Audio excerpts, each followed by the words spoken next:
O estádio estava em êxtase. 100.000 vozes ecoavam em uníssono, transformando cada grito em trovão, cada aplauso em terremoto. As arquibancadas vibravam como se estivessem vivas, bandeiras tremulavam ao vento, câmeras captavam cada detalhe daquele momento histórico. E no centro de tudo, iluminado por refletores, estava ele, o atleta que parecia invencível. Seu nome era entoado como hino, seus gestos eram imitados por crianças, seus gols ou jogadas viravam capa de jornais no mundo inteiro. Ele não era apenas jogador, era ídolo, mito, quase um deus em carne e osso. Naquele instante, a fortuna parecia eterna. Os contratos publicitários eram milionários. Marcas disputavam seu rosto em outdoors. Carros importados se acumulavam em sua garagem. Mansões em diferentes países o esperavam entre uma viagem e outra. Seus voos eram sempre em jatos particulares, seus jantares sempre em restaurantes exclusivos. O mundo o reverenciava. As redes sociais exibiam números astronômicos, milhões de seguidores, milhões de curtidas. Cada postagem sua se transformava em notícia, e cada sorriso parecia confirmar o óbvio. Ele havia vencido a vida. Mas, naquele mesmo instante de glória, a sombra do destino já se aproximava. Porque, por trás do brilho das câmeras e da euforia da torcida, havia escolhas erradas sendo feitas. Havia exageros, havia imprudência, havia arrogância. E tudo isso, cedo ou tarde, cobraria o preço. As imagens da transmissão mostravam mais do que um atleta em campo. Mostravam uma marca, uma máquina de gerar dinheiro. Seu talento havia se transformado em produto, e o produto vendia sonhos. Sonhos para fãs, sonhos para patrocinadores, sonhos até para investidores. Mas ninguém, nem mesmo ele, percebia que todo sonho pode virar pesadelo. Se essa abertura já mexeu com você, se inscreva agora no canal. Porque o que você vai ouvir não é apenas uma história de futebol, fama e dinheiro. É a história de como a glória pode se transformar em ruína. E você não vai acreditar no que vem pela frente. Naquele jogo memorável, quando marcou um gol histórico, ergueu os braços para o céu e correu em direção à torcida. Parecia intocável. Repórteres narravam sua genialidade, comentaristas comparavam seu talento ao dos maiores da história, e patrocinadores sorriam, certos de que haviam apostado no cavalo vencedor. Naquele momento, ele era o homem mais rico, mais famoso, mais invejado de sua geração. Tinha tudo, e acreditava que sempre teria. Mas a vida, assim como o esporte, não é linear. Um dia se vence, outro se perde. Um dia você é celebrado, no outro é esquecido. E para aqueles que acreditam que a glória é eterna, a queda é sempre devastadora. O público aplaudia sem imaginar que, anos depois, as mesmas câmeras que registravam seus gols registrariam também sua falência. As mesmas manchetes que o exaltavam escreveriam sobre sua ruína, e os mesmos torcedores que gritavam seu nome hoje suspirariam com tristeza. Como ele deixou isso acontecer? Naquela noite de glória, o destino sorriu para ele, mas também afiou a lâmina que, no futuro, cortaria tudo pela raiz. Antes dos holofotes, antes dos carros importados e mansões de vidro, havia apenas uma rua de terra batida. A infância do atleta que o mundo conheceria como milionário não começou em luxo. Começou em simplicidade. Numa casa pequena, com paredes marcadas pelo tempo e telhado que rangia em dias de chuva. Ele cresceu em uma família humilde, onde cada moeda contava. Sua mãe trabalhava longas jornadas, acumulando empregos para sustentar os filhos. O pai, muitas vezes ausente, carregava a dureza de quem nunca teve oportunidade. E ele, ainda criança, já sentia o peso da escassez. Calçados gastos, uniformes improvisados, cadernos compartilhados. Mas, em meio à pobreza, havia algo que brilhou desde cedo. A bola. Não importava se era de couro, de plástico ou feita de meias velhas enroladas. Para ele, qualquer esfera servia. Os pés descalços já demonstravam uma habilidade natural, quase sobrenatural, de dominar o jogo. Na rua, entre postes de luz quebrados, ele jogava até o corpo pedir descanso. Corria como se o mundo dependesse daquilo. Driblava como se dançasse. Chutava como se quisesse vencer não apenas a partida, mas a própria vida. Foi ali, naquele campo improvisado de poeira e pedras, que nasceu o sonho. E os vizinhos logo perceberam. Havia algo diferente naquele menino. Ele joga como gente grande, diziam. Vai ser craque, vai dar orgulho pra gente. Aos poucos, seu talento começou a chamar atenção. Primeiro, nos campeonatos escolares, depois nos torneios amadores da cidade. Sempre jogando com chuteiras emprestadas, muitas vezes maiores do que seus pés, mas com a mesma paixão ardente. O que movia aquele garoto não era apenas a vontade de ser campeão. Era a necessidade de sobreviver. Ele sabia que o futebol podia ser sua única saída. Cada treino era visto como uma batalha, cada gol como um degrau para fora da pobreza. E dentro dele crescia a convicção: ele seria grande. Não por sorte, mas por determinação. A família apoiava como podia. A mãe, mesmo exausta, nunca deixou de incentivá-lo. Guardava o pouco que sobrava para pagar inscrições em campeonatos. Costurava uniformes improvisados. Estava sempre na beira do campo, gritando seu nome como se fosse a maior torcida do mundo. E esse apoio se tornou combustível, porque, enquanto muitos desistiam diante das dificuldades, ele insistia. E cada dificuldade superada fortalecia ainda mais seu desejo de vencer.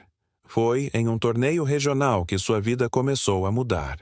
Um olheiro de um grande clube estava na arquibancada. Ao ver o menino jogar, percebeu imediatamente. Ali estava um diamante bruto. Velocidade, técnica, improviso, raça. Tudo em um só garoto. O convite veio rápido. Testes em um clube profissional. Era a chance de sua vida. E ele agarrou com unhas e dentes. Os primeiros dias na base foram duros. Longe da família, da cidade natal, vivendo em alojamento simples com dezenas de outros garotos sonhadores. Muitos desistiram, mas ele não. Treinava mais do que todos, chegava antes, saía depois. Comia pouco, dormia mal, mas tinha algo que ninguém podia tirar: fome. Não a fome literal, essa ele também conhecia, mas a fome de vencer. E venceu. Subiu rápido nas categorias de base, chamou a atenção de treinadores, foi convocado para seleções juvenis. Cada jogo era uma vitrine, cada gol um anúncio de que ele estava pronto para o mundo. A imprensa começou a falar de seu nome. Primeiro em colunas pequenas, depois em páginas inteiras. Era a nova promessa, o garoto prodígio, o futuro craque. E para ele, cada palavra era combustível, porque agora não era apenas sonho, era realidade. O menino pobre estava prestes a se transformar em milionário. Mas, junto com o talento, crescia algo perigoso: o ego. Ainda jovem, já se acostumava com aplausos fáceis, com bajulação, com olhares de admiração. E, sem perceber, começava a acreditar que era diferente dos outros, que estava destinado não apenas a jogar, mas a dominar. O garoto humilde ainda existia, mas, pouco a pouco, dava lugar ao ídolo em formação.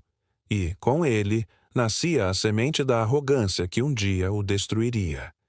Aos poucos, o garoto promessa deixou de ser apenas promessa. Virou realidade. O que antes eram pequenos destaques em jornais locais agora se tornava manchete nacional. Repórteres acompanhavam seus passos. Emissoras transmitiam seus jogos. E cada jogada sua parecia mais uma prova de que ele estava destinado a entrar para a da história. O clube percebeu o potencial e não hesitou em profissionalizá-lo. Com apenas 18 anos, já assinava seu primeiro contrato de verdade. Nada comparado ao que viria, mas, para quem havia crescido em meio à escassez, era uma fortuna. Com aquele dinheiro, ajudou a mãe, reformou a casa da família e, pela primeira vez, viu o sorriso de orgulho estampado no rosto dela. Logo vieram as convocações para a seleção nacional de base. Cada jogo, cada torneio, era mais uma vitrine. E o garoto brilhava em todos. Seus dribles desconcertavam, sua força física impressionava, Seus gols eram memoráveis. Não demorou para que clubes do exterior começassem a sondá-lo, e foi aí que sua vida mudou para sempre. O primeiro contrato internacional foi assinado com cifras que pareciam irreais. Milhões de dólares para um garoto que, até pouco tempo, jogava descalço em ruas de terra. A transferência foi transmitida em rede nacional, manchetes celebraram o novo fenômeno do esporte. Ele chegou ao aeroporto como se fosse uma estrela de cinema, cercado por fãs, câmeras, flashes e seguranças. No novo clube, tornou-se rapidamente um dos jogadores mais importantes. Estádios lotados, camisas vendidas aos milhões, patrocinadores disputando seu espaço. Era mais que um atleta. Era uma marca global. Patrocinadores inundaram sua conta bancária. Marcas de material esportivo, bebidas, carros, eletrônicos. Todos queriam sua imagem. Seu rosto estava em outdoors, comerciais de TV, campanhas internacionais. Em poucos anos, o menino pobre havia se transformado em multimilionário. Revistas especializadas calcularam que, naquele período, sua fortuna já passava dos 100 milhões de dólares. Com a fama, vieram também os privilégios. Restaurantes de luxo se tornaram rotina. Carros esportivos, mansões em diferentes países, viagens em jatos particulares. Ele vivia cercado de pessoas que o aplaudiam, que o exaltavam, que o tratavam como rei. E, cada vez mais, acreditava que nada poderia atingi-lo. Dentro de campo, os títulos se acumulavam. Ganhou campeonatos nacionais, copas continentais, troféus individuais. Foi eleito várias vezes o melhor jogador do mundo em sua posição. Seus gols viraram antológicos. Suas jogadas eram imitadas por jovens em todos os cantos do planeta. Era inspiração, era ídolo, era mito. Mas, fora de campo, algo começava a mudar. A pressão aumentava. A vida pública se tornava um espetáculo constante. E, com tanto dinheiro, tanta fama e tanta liberdade, começaram também as escolhas ruins. As primeiras manchetes negativas surgiram discretas. Festas regadas a excessos, atrasos em treinos, discussões com técnicos. A imprensa esportiva alertava: gênio em campo, problema fora dele. Mas, naquele momento, nada parecia capaz de parar seu crescimento. Porque cada polêmica era rapidamente esquecida quando ele voltava ao campo e decidia partidas sozinho. A cada ano, sua fortuna crescia. Jogadores veteranos olhavam com inveja para o jovem que, em poucos anos, acumulava mais dinheiro do que eles em décadas de carreira. E torcedores acreditavam que estavam diante de alguém que se tornaria eterno, que jamais cairia. Mas a vida, sempre implacável, já preparava o terreno para a virada trágica. Porque, quando se atinge o topo tão rápido, o caminho para a queda se torna igualmente vertiginoso. Naquele auge, ele parecia intocável, mas, sem perceber, já plantava as sementes da ruína. A fama trouxe dinheiro, e o dinheiro trouxe excessos. Pouco tempo depois de estourar como estrela global, o atleta já não vivia mais como um simples jogador de futebol. Vivia como um imperador moderno, cercado por tudo o que o mundo podia oferecer. Suas mansões eram verdadeiros palácios. Uma, no litoral, de frente para o mar, com piscina de borda infinita. Outra, em um condomínio fechado, com um campo de golfe particular e garagem subterrânea capaz de abrigar mais de 30 carros. E ainda uma terceira, fora do país, equipada com cinema, spa, quadras esportivas e salas decoradas com obras de arte milionárias. Esses imóveis não eram apenas casas, eram símbolos. Eram monumentos erguidos para mostrar ao mundo que ele havia vencido. Os carros eram outro espetáculo à parte. Ferraris, Lamborghinis, Porsches, Rolls-Royces. Alguns comprados por impulso, outros encomendados em versões exclusivas, personalizados com suas iniciais gravadas nos bancos de couro. Certa vez, durante uma entrevista, foi questionado sobre quantos carros tinha. Ele riu e respondeu: "Já perdi a conta. Quando enjoar de um, compro outro." E essa frase se tornou símbolo do seu estilo de vida. Nada tinha limite. As festas eram lendárias. Reuniam celebridades, empresários, políticos, modelos. Música alta até o amanhecer, mesas repletas de bebidas caras, fogos de artifício iluminando o céu. Para ele, cada vitória era desculpa para comemorar. E, em pouco tempo, comemorações se tornaram rotina. Se não havia jogo, havia festa. Se não havia título, inventava motivo para celebrar. Jornais sensacionalistas começaram a noticiar os eventos como se fossem capítulos de uma novela interminável. Fotos de piscinas lotadas, de banquetes extravagantes, de convites que custavam fortunas. E cada manchete reforçava a imagem de que ele não era apenas um jogador, era um rei em seu próprio império. As viagens eram constantes, de um lado do mundo ao outro, sempre em jatos particulares. Se queria jantar em Paris, voava à tarde e retornava no dia seguinte. Se desejava relaxar em ilhas exóticas, não pensava duas vezes antes de reunir amigos e embarcar. A rotina era uma sucessão de luxos. Hotéis, 5 estrelas, resorts particulares, experiências exclusivas, e cada viagem era devidamente registrada em redes sociais, como uma vitrine de uma vida perfeita. Fotos em iates, em praias paradisíacas, em restaurantes onde poucas pessoas comuns poderiam sequer entrar. E cada postagem era um lembrete para milhões de seguidores. Ele tinha tudo. Mas esse tudo custava caro, muito caro. E para ele, dinheiro parecia infinito. Não havia planilha, não havia limite, não havia preocupação. Se entravam milhões por contratos, gastava milhões em luxos. Se assinava um novo patrocínio, já planejava a próxima extravagância. Amigos próximos, familiares distantes, todos eram atraídos por esse brilho. E ele, generoso em excesso, bancava tudo. Pagava contas, comprava presentes caros, distribuía dinheiro como se fosse água. Mas, em troca, recebia apenas bajulação. Ninguém ao redor ousava dizer não. Ninguém ousava alertar. Porque viver em torno dele era também viver em torno do luxo. Com o tempo, o atleta já não sabia o que era privacidade. Sua vida era um espetáculo contínuo. Paparazzi acampavam na porta de suas mansões. Jornalistas caçavam escândalos em suas festas. E ele, ao invés de se esconder, alimentava a fama. Dizia que não se importava, que nasceu para ser visto. Mas, na realidade, começava a se perder. Porque atrás das cortinas de luxo já não havia equilíbrio. Não havia descanso. Não havia silêncio. Não havia controle. O dinheiro que parecia inesgotável já dava sinais de drenagem. Ainda assim, ele não percebia. Ou melhor, não queria perceber. Acreditava que sua carreira garantiria renda eterna. Que sempre haveria mais contratos, mais salários, mais patrocinadores. E, por isso, não havia cautela. Havia apenas excesso. O luxo, antes conquista, começava a se tornar prisão. E cada nova compra, cada nova festa, cada nova extravagância era mais um tijolo na muralha que o isolava da realidade.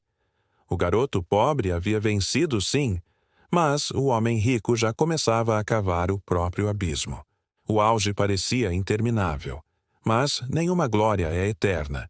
E, na vida do atleta, os primeiros sinais de queda começaram a surgir não dentro de campo, mas fora dele. O círculo de pessoas ao seu redor crescia sem parar. Amigos de infância, conhecidos distantes, empresários oportunistas, mulheres atraídas pelo brilho da fama. Todos queriam um pedaço de sua fortuna. Todos buscavam vantagens. E ele, acostumado a ser o centro das atenções, raramente dizia não. Pagava viagens, emprestava dinheiro, financiava negócios alheios. Mas poucos tinham interesse genuíno em sua amizade, e menos ainda em sua proteção. As más companhias se tornaram rotina. Homens sem passado transparente começaram a frequentar suas festas. Empresários duvidosos o cercavam com propostas milagrosas de investimentos. Prometiam retornos astronômicos em pouco tempo, falavam em negócios do futuro, mas sem explicações claras. E ele, confiante, acreditava. Acreditava porque já não conhecia limites. Acreditava porque pensava que, assim como o dinheiro sempre chegara fácil, continuaria chegando para sempre. Ao mesmo tempo, sua disciplina começou a se corroer. Os treinos já não eram prioridade. As festas avançavam pela madrugada. Os excessos tornavam-se cada vez mais visíveis. Chegava atrasado em concentrações, discutia com técnicos, desrespeitava regras internas. Jornais começaram a questionar sua postura. Craque em campo, problema fora dele, diziam manchetes. Mas ele ria, porque ainda tinha o talento, ainda decidia partidas, ainda era aplaudido. Isso lhe dava a ilusão de que poderia fazer o que quisesse, sem nunca pagar o preço. As primeiras polêmicas vieram rápido. Brigas em casas noturnas, denúncias de relacionamentos conturbados, discussões públicas registradas por câmeras de celulares. Cada episódio alimentava jornais sensacionalistas, cada manchete corroía lentamente sua imagem. Mas, em vez de se conter, ele dobrava a aposta. Gastava mais, ostentava mais, desafiava mais, como se quisesse provar que nada poderia atingi-lo. E foi nesse cenário que surgiram os primeiros erros financeiros graves. Empresários mal-intencionados convenceram-no a investir milhões em negócios sem fundamento. Hotéis fantasmas, startups inexistentes, empreendimentos imobiliários superfaturados. Dinheiro fluía como água, mas nunca voltava. E, para ele, isso não importava. Acreditava que, com sua fortuna, perdas eram apenas detalhes, mas os detalhes se acumulavam, e juntos tornaram-se rachaduras profundas. E aqui eu preciso que você pense comigo. Quantos ídolos já vimos cair pelo mesmo motivo? Quantas estrelas acreditaram ser intocáveis e perderam tudo por excesso de confiança? Deixe seu like agora e comente. Você teria percebido as rachaduras ou também se deixaria levar pelo brilho? Sua opinião importa e pode abrir os olhos de muita gente. O atleta não percebia, mas o império que construíra começava a desmoronar. Não em um colapso imediato, mas em pequenas fissuras invisíveis que, em breve, se tornariam abismos. E quando o abismo chegou, não havia mais volta. Para ele, dinheiro não era apenas recurso, era certeza. Certeza de que nunca acabaria, de que sempre haveria mais. Afinal, contratos milionários ainda entravam, patrocínios continuavam a surgir, e o mundo inteiro parecia disposto a pagar qualquer valor por sua imagem. Com essa mentalidade, acreditava que poderia arriscar sem medo, e arriscou. Os investimentos começaram a se multiplicar. Empresários surgiam diariamente com novas ideias. É o futuro, diziam. É oportunidade única, garantiam. E ele assinava cheques, transferia valores, entregava fortunas sem sequer pedir garantias. Colocou milhões em uma rede de restaurantes de luxo que nunca saiu do papel. Aplicou cifras astronômicas em uma empresa de tecnologia que sequer tinha produto finalizado. Apostou em imóveis em regiões especulativas, comprando terrenos superfaturados que jamais seriam vendidos. Era como se acreditasse que o simples fato de investir faria o dinheiro se multiplicar sozinho. Mas o que se multiplicava eram os prejuízos. O círculo ao seu redor se aproveitava disso. Advogados, empresários, amigos de ocasião, todos lucravam às suas custas. Alguns recebiam comissões altíssimas apenas por intermediar negócios que não davam retorno. Outros desviavam dinheiro diretamente, explorando sua confiança. E ele, cercado por bajuladores, não percebia. Ou, talvez, não queria perceber. Enquanto o patrimônio evaporava, sua vida de luxo seguia intocável. Carros novos continuavam chegando. Mansões continuavam sendo compradas. As festas não diminuíam. Porque, para ele, perder alguns milhões em um investimento fracassado não significava nada. Acreditava que, no próximo contrato, tudo seria recuperado. E foi exatamente essa mentalidade que o condenou. Dentro de campo, as coisas também começavam a mudar. Lesões começaram a aparecer com mais frequência. A forma física já não era a mesma. As jogadas geniais ainda existiam, mas eram mais raras. E os clubes começaram a questionar se valia a pena pagar cifras tão altas por alguém que já não rendia como antes. Aos poucos, o mercado foi fechando as portas. Contratos deixaram de ser renovados. Patrocínios começaram a desaparecer. E, sem perceber, ele passou de prioridade a risco. Ainda assim, acreditava no infinito. Quando assinava contratos menores, aumentava os gastos como se fossem maiores. Quando perdia patrocínios, buscava novos luxos para provar a si mesmo que nada havia mudado. Era um ciclo vicioso. Quanto mais perdia, mais gastava. E quanto mais gastava, mais se afundava. O pior era a solidão disfarçada. À sua volta continuava cercado de gente, mas eram apenas sombras que sugavam sua fortuna. Ninguém dizia a verdade. Ninguém alertava, porque todos tinham medo de perder o acesso ao seu mundo de luxo. E, assim, ele afundava em silêncio, acreditando que ainda era invencível. A ilusão do infinito é a mais perigosa de todas, porque faz acreditar que não importa o quanto se perca, sempre haverá mais. Mas a realidade é implacável. Até mesmo fortunas bilionárias podem se esgotar quando não há controle. E a dele, aos poucos, se esgotava. Sem que percebesse, a ruína já estava traçada.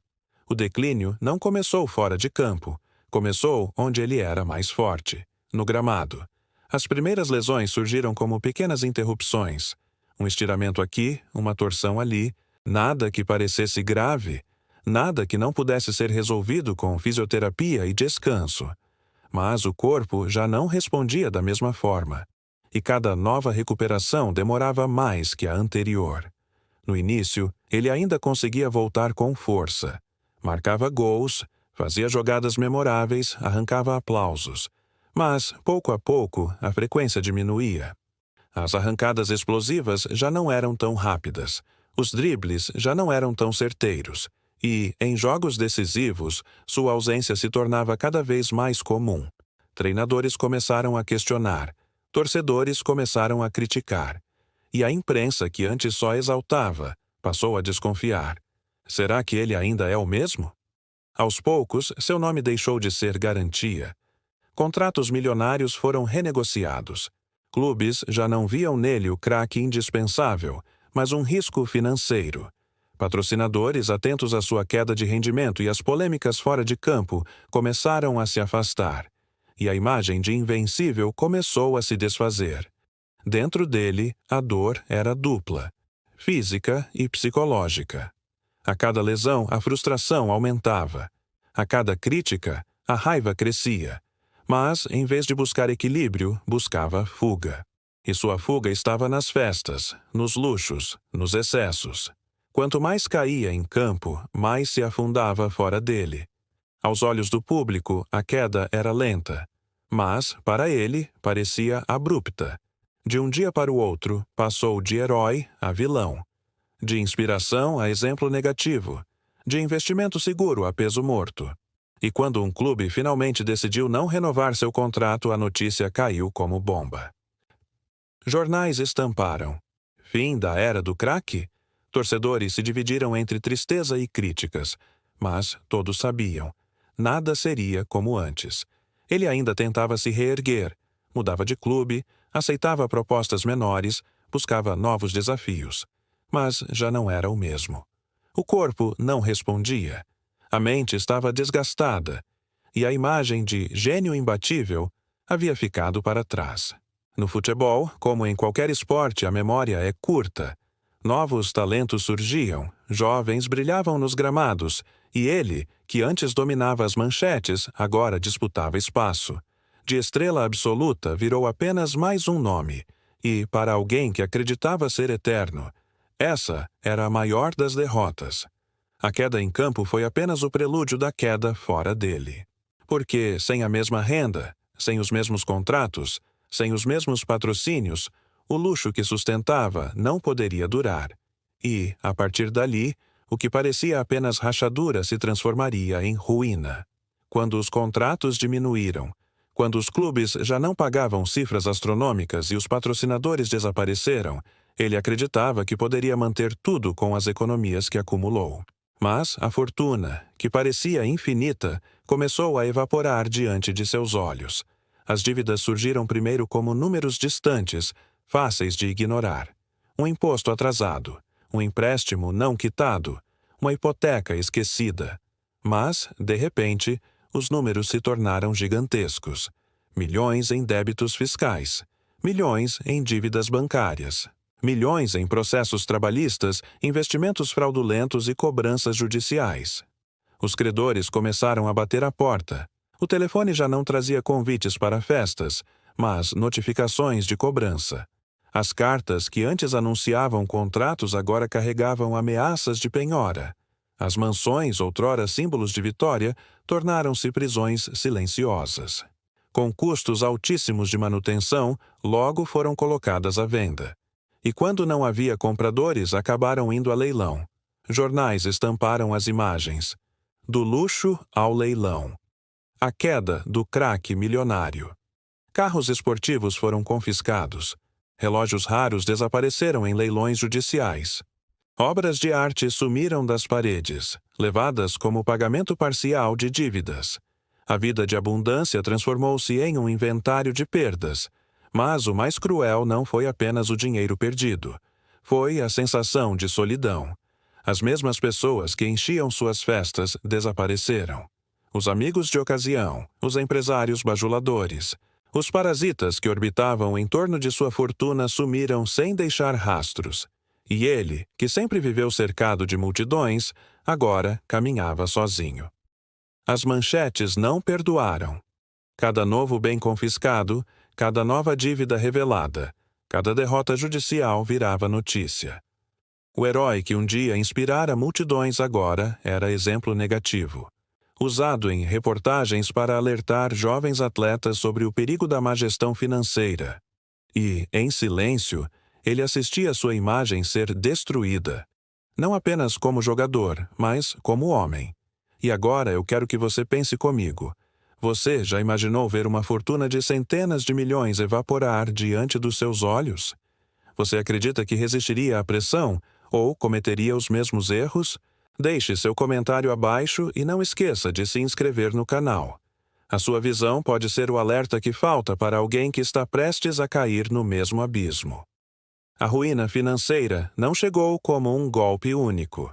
Chegou como uma sequência de cortes profundos, cada um drenando um pouco mais até restar apenas vazio. E quando finalmente percebeu, já não havia mais nada para segurar. O império havia acabado. A fortuna sumira. O atleta milionário era agora apenas mais um nome na longa lista dos que tiveram tudo. E perderam. A fama tem uma característica cruel. Ela nunca é leal. Ela abraça enquanto você brilha, mas te abandona no instante em que a luz começa a apagar. E o atleta que um dia foi tratado como semideus, agora experimentava o gosto amargo desse abandono.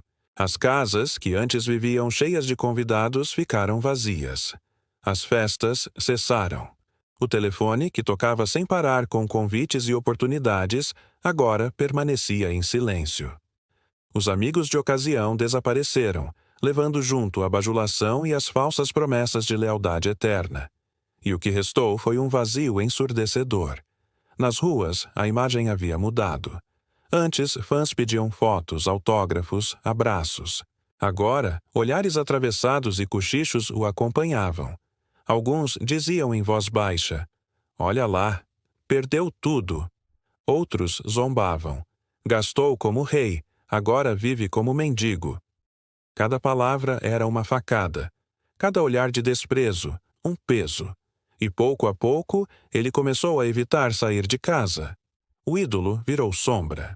A mídia, que antes o colocava em capas glamorosas, agora explorava sua ruína com voracidade. Programas de auditório faziam piadas com sua falência. Colunistas esportivos o usavam como exemplo negativo. Reportagens relembravam cada festa, cada gasto exagerado, cada polêmica. Era como se o mundo inteiro tivesse decidido usar sua dor como entretenimento. E ele, em silêncio, assistia. Sem coragem para responder, sem forças para lutar. A família, cansada de ver sua autodestruição, também se afastou. Os irmãos que um dia o admiravam, agora o culpavam. A mãe, que tanto havia acreditado nele, já não tinha lágrimas para chorar. E os filhos, frutos de relacionamentos conturbados, viam nele não o herói, mas o homem que desperdiçou tudo.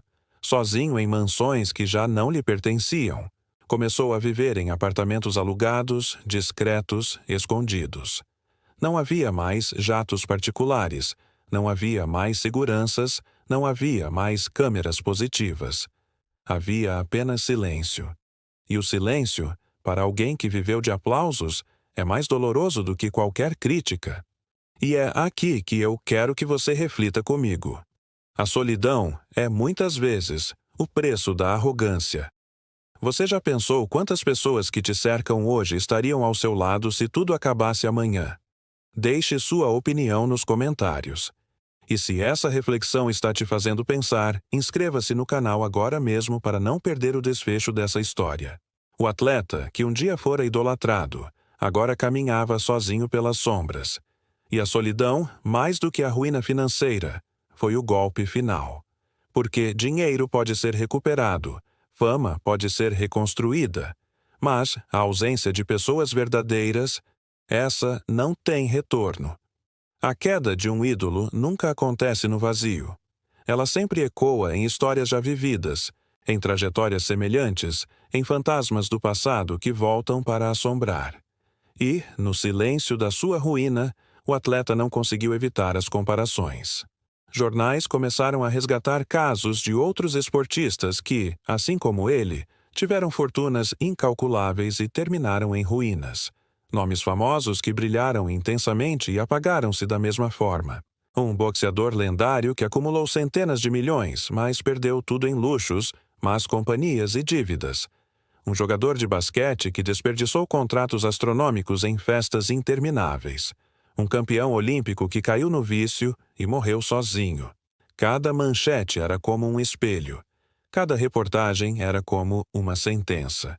Ele agora fazia parte desse clube maldito. Dentro de si, lembrava de quando ainda era jovem e via essas histórias com desprezo. Eu nunca seria assim, dizia. Eu sou diferente. E, no entanto, agora era exatamente igual.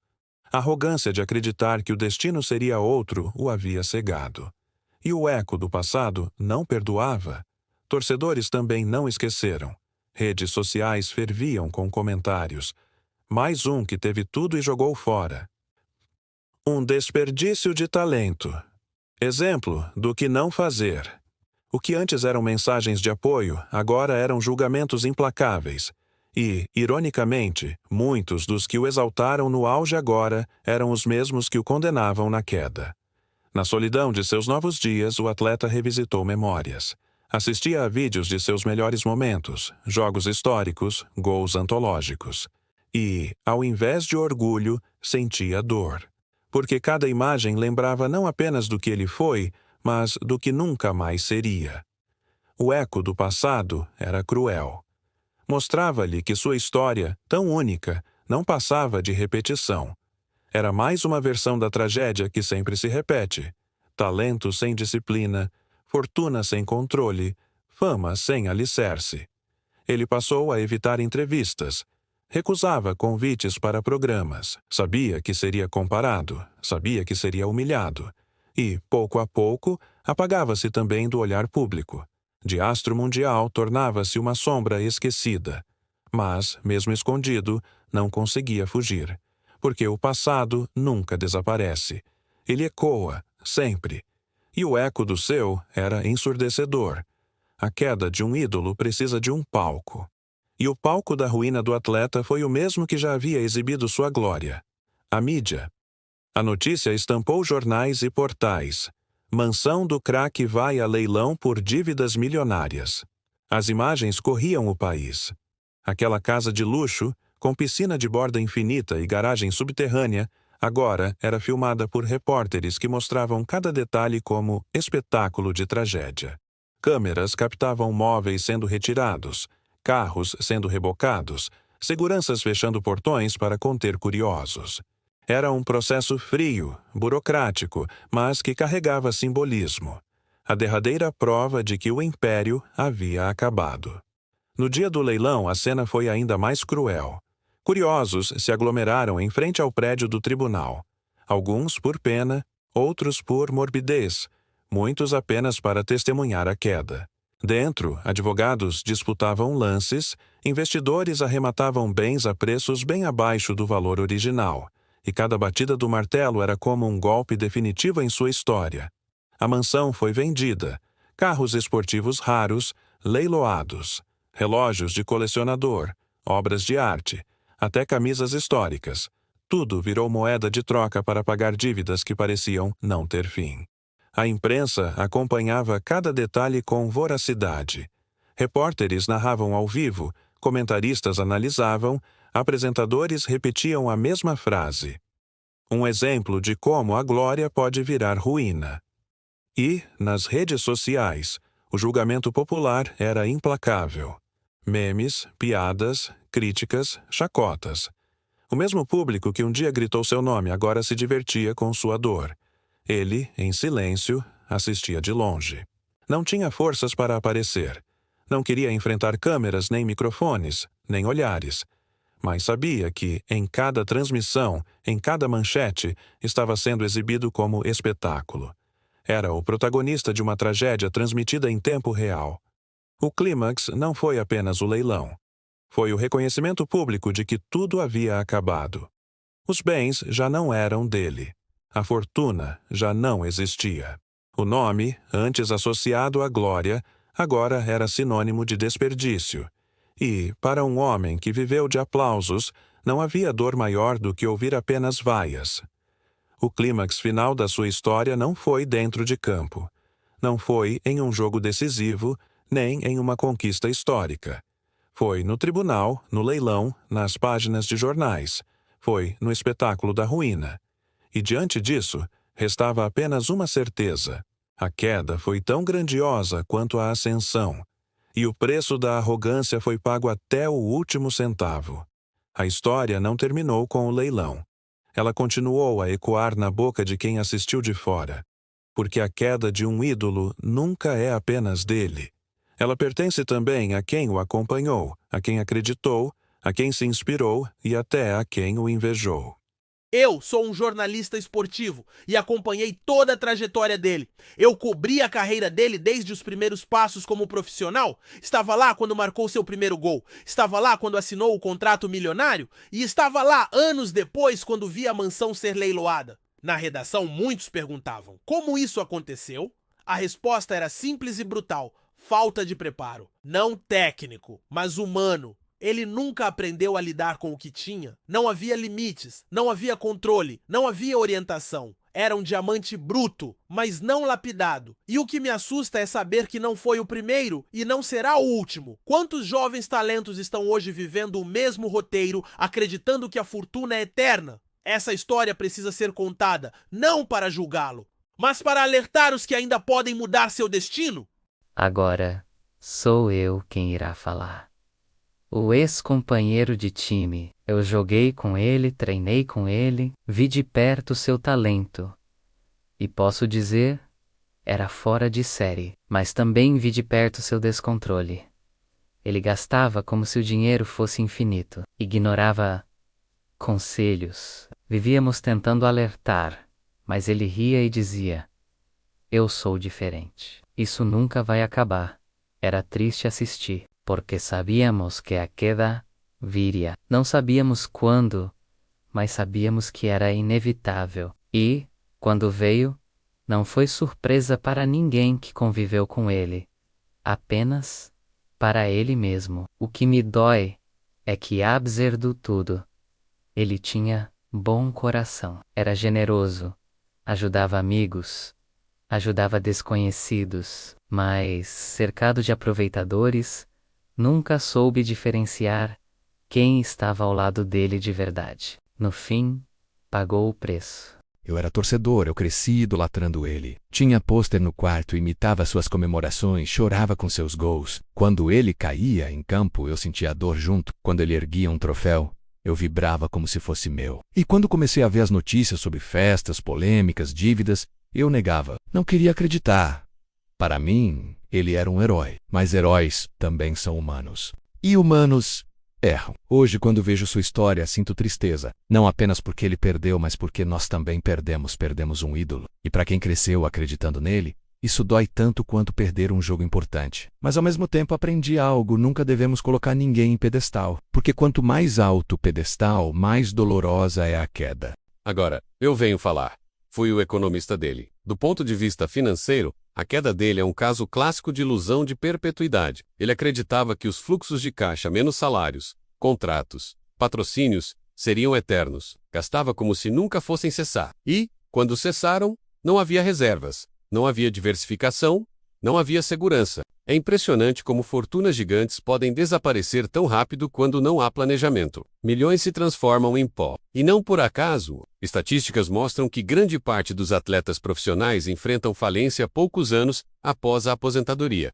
O erro não foi apenas dele, foi também do sistema que o cerca. Clubes, empresários, patrocinadores lucram, mas raramente se preocupam com a educação financeira desses jovens. E o resultado é esse: histórias de glória que terminam em ruína. A lição é clara: não importa o quanto se ganha, mas o quanto se sabe cuidar do que se ganha. Diante de tudo isso, temos a seguinte moral final.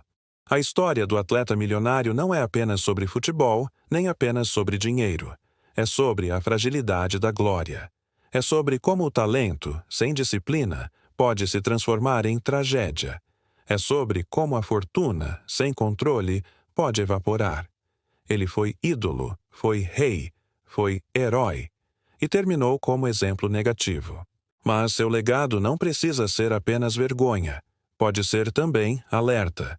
Um lembrete de que a vida cobra caro dos que acreditam ser intocáveis, porque, no fim, o verdadeiro inimigo nunca foi o campo, nem a imprensa, nem os credores. O verdadeiro inimigo foi ele mesmo, sua incapacidade de dizer não, sua ilusão de que nada acabaria, sua cegueira diante da realidade. Se essa história te impactou, não deixe que ela morra aqui.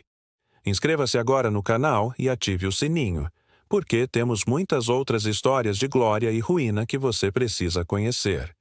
Deixe seu like, porque isso ajuda esse alerta a chegar a mais pessoas.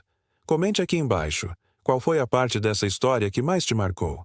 Compartilhe com amigos, familiares e colegas, porque talvez, só talvez, você evite que alguém repita o mesmo erro. No fim, o estádio que um dia ecoou seu nome hoje guarda apenas silêncio. E o silêncio é a lembrança mais cruel da glória que virou ruína.